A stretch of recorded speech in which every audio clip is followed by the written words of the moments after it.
Volume 02, Capítulo 08, Capítulo 38, 1 milhão de piros de gratidão. Na manhã seguinte, desci para o primeiro piso de Selenium novamente, onde usei minhas balas teleguiada para farmar o dobro de drops. Ao guiar os slimes atacantes acima do meu carrinho mágico e acertá-los com balas teleguiada, eu conseguia fazer os drops dobrados caírem bem lá dentro. Era meio engraçado que eu tinha que guiá-los para se moverem de uma certa maneira, apesar de ter balas teleguiada. Antes que eu percebesse, eu tinha bastante soja, então eu saí da masmorra e a vendi. O peso de um carrinho mágico cheio de soja era de cerca de 1000 pon. Eu tinha 70 pon, então 1000 pon era aproximadamente 1 tonelada. Por isso, recebi 80.000 piros. Não foi um ganho ruim. Com a ajuda da função de cálculo de peso do meu carrinho mágico, fiz 200.000 piros antes do meio-dia. Celeste. Ryota. Depois da minha terceira rodada de vendas, por acaso encontrei Celeste rondando a masmorra. Mesmo na multidão, ela se destacava. Seu longo cabelo preto, feições de modelo e tendência a ficar em pé ereta faziam atrair muita atenção, no bom sentido. "O que você está fazendo?" perguntei. "Estou comprando algumas coisas necessárias." "Entendi", eu disse, então assenti e olhei ao redor. "Com certeza tem muitas lojas aqui. Eles estão vendendo necessidades diárias, comidas saborosas, até joias." "Espera, por que joias?" "Eles sempre vendem joias em lugares como este", ela explicou. "Mas por quê?" "Os aventureiros ficam cheios de dinheiro depois de um longo dia de trabalho." "E, você não está errada nisso." Eu estava cheio de dinheiro. Entre os 500.000 de ontem e os 200.000 de hoje, eu já tinha ganho 700.000 piros. Quando eles frequentemente compram souvenirs no caminho para casa. As coisas que mais vendem são tipicamente acessórios e joias para mulheres. Os homens estão tentando mostrar seu valor, hein? Eu me odiava por isso, mas eu tinha que ter empatia. Quando você tinha muito dinheiro, você queria comprar presentes para se exibir um pouco. Era assim que funcionava. Olhei para uma loja que vendia acessórios. Parecia que minhas amadas armas estavam me dizendo: "Solte. Você sempre pode fazer mais."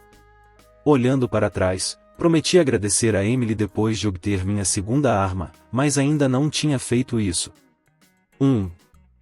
Não era eu me exibindo, era eu mostrando minha gratidão.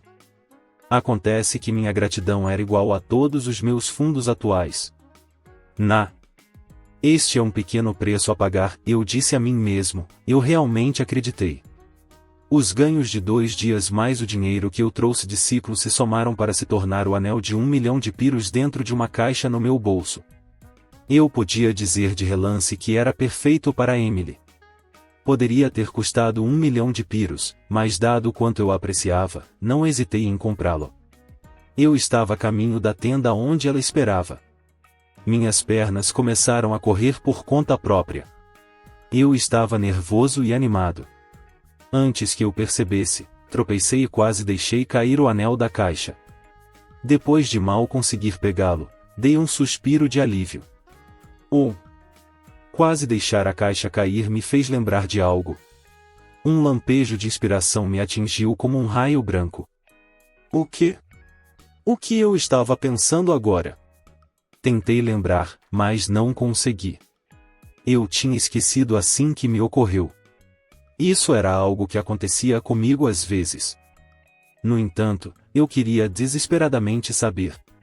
Em momentos como esse, repetir o que eu estava fazendo quando tive a ideia geralmente estimulava minha memória, então eu me virei, andei no mesmo caminho, tropecei e quase deixei a caixa cair. Eu peguei e me lembrei. Quando quase o deixei cair pela primeira vez, ele saiu das minhas mãos por um momento. E esse anel era outro drop de masmorra. Em outras palavras, seguindo a lógica deste mundo, perdê-lo deixaria virar um perdido. E nós estávamos ao ar livre agora. Perdidos normalmente não dropavam coisas aqui, mas se eu os eliminasse, eles dropariam. 1 milhão de piros, murmurei. O que um perdido que surgiria de um anel de 1 milhão de piros droparia? Minha curiosidade e minha gratidão por Emily puxaram em cada extremidade de mim. Fui para uma área menos povoada, longe de Selenium. Lá, deixei o anel na caixa no chão e me afastei. No final, a curiosidade venceu o dia, e decidi transformar o anel em um perdido. Sinto muito por isso, Emily. Eu me convenci pela lógica de que poderia passar o dia seguinte, não, 2 dias, farmando o máximo que pudesse para comprar a mesma coisa de novo, então esperei com as armas em mãos. Depois do que pareceu uma eternidade, a caixa se abriu por dentro e um monstro saiu. Era um monstro humanoide, mas claramente não era humano. A coisa era 2 vezes maior que uma pessoa normal, musculosa, e seu cabelo e pele queimavam em vermelho brilhante. O nome Ifrit veio à mente. Carreguei balas congelante em minhas armas e atirei. Elas atingiram as chamas, enviando ar gelado voando, mas isso durou apenas um momento. O espírito de fogo pareceu congelar pelo mais curto dos instantes, mas o gelo derreteu imediatamente. Então ele cuspiu fogo, que eu evitei antes de atirar nele novamente. Eu tentei disparar rapidamente balas de fusão, mas como eu estava desviando conforme eu ia, eu só atingi o inimigo sem fundir as balas. Balas congelante o atingiam repetidamente, aumentando o tamanho da área congelada. O gelo derreteu de novo, mas demorou mais do que da última vez. Era só minha imaginação ou os lugares que minhas balas atingiram estavam mais escuros agora?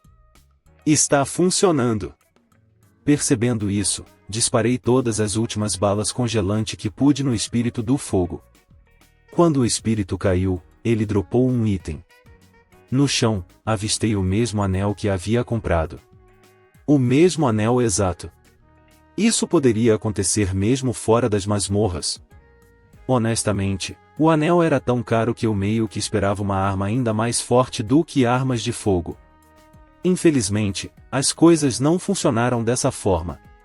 Que pena. Vou voltar com o anel e ficamos quites. Peguei-o, esperando entregá-lo a Emily dessa vez. Mas naquele momento, ouvi uma voz. Aumenta todos os ranks de drop em 1.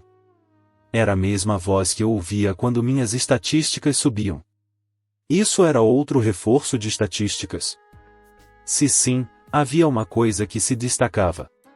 Quando eu pegava as sementes, elas desapareciam da minha mão, mas o anel ainda estava lá.